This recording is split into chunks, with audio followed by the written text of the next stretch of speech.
Food Zone memang memiliki daya tarik kuliner hingga ramai pengunjung untuk berwisata kuliner. Tak heran jika zona 2 dan 4 menjadi zona favorit pengunjung F8 Makassar. Beragam jenis makanan dan minuman dari usaha UMKM dan hotel dapat dijumpai di zona tersebut.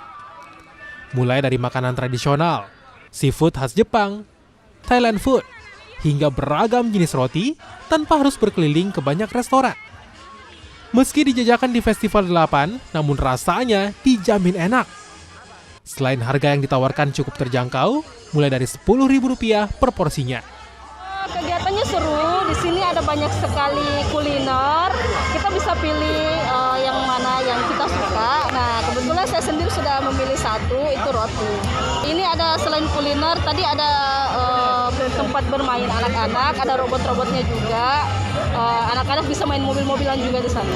Kalau untuk sejauh ini pilihan-pilihan menunya bagaimana kita lihat? Cukup beragam. Ada tradisional juga, ada dari modern juga, jadi kita tidak perlu pusing mau pilih yang mana.